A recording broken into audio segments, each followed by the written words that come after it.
We are witnessing the end of nearly 3 years of self-imposed isolation by the Chinese government, which has announced that it is no longer requiring days of government hotel quarantine if you cross the border into mainland China. So what's happening right now is that this border terminal from Hong Kong to mainland China, it's been closed since February of 2020, and travelers are being allowed to cross now for the very first time.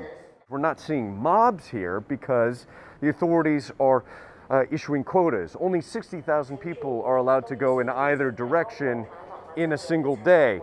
And that's just a piece of the much larger movement of people we're anticipating, because Chinese who have been stuck within mainland China for so long are getting to travel internationally as well. And we're seeing a surge of bookings to places like Southeast Asia and the US and Canada and Japan and Australia.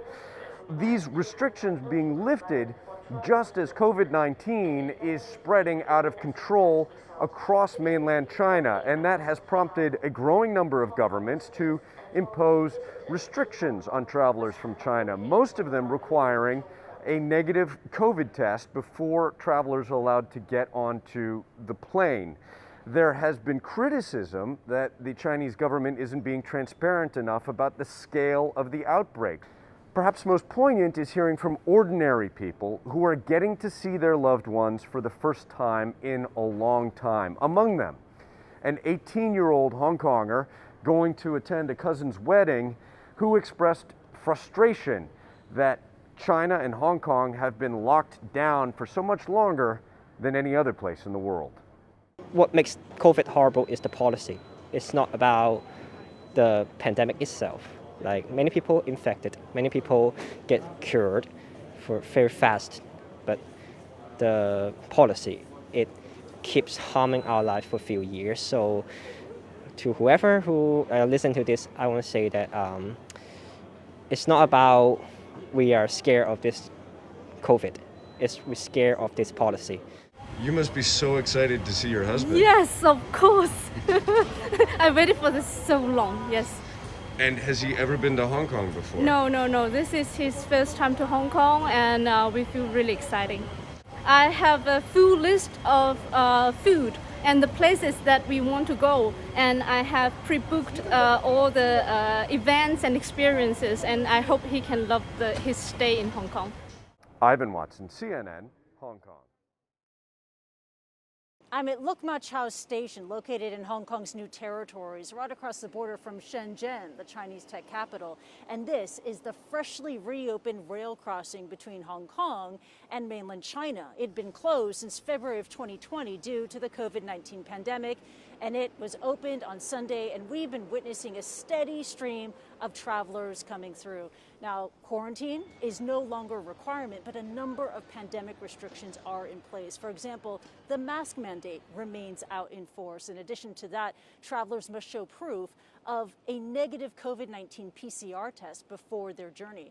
And this is going to be a phased reopening. Up to 60,000 travelers can travel each day from mainland China to Hong Kong and vice versa from 7 different checkpoints, including this one where I'm standing from. And the demand has been absolutely huge. In fact, as of Sunday evening, over 440,000 Hong Kong residents have signed up for a chance to make the journey. And earlier today, we spoke to a couple of them. I'm really very happy about the reopening. I'm going to Shenzhen first, and then we'll fly to Chongqing for a few days. I feel like we are going back to pre-COVID times 3 years ago. I will be much happier, and life will turn out for the better. We are going home. We'll see Grandpa and Grandma. Very happy. The return of cross-border travel has raised hopes of rebooting Hong Kong's economy, which was hammered hard due to the pandemic and the fact that Hong Kong was isolated for nearly 3 years.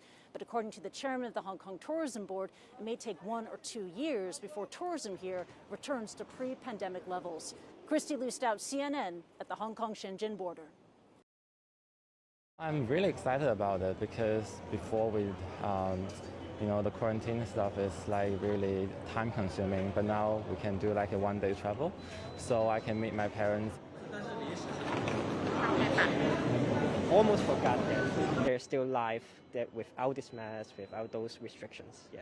And most of the rest of the world doesn't do any of this anymore. Yeah, you can see NBA, you can see World Cup.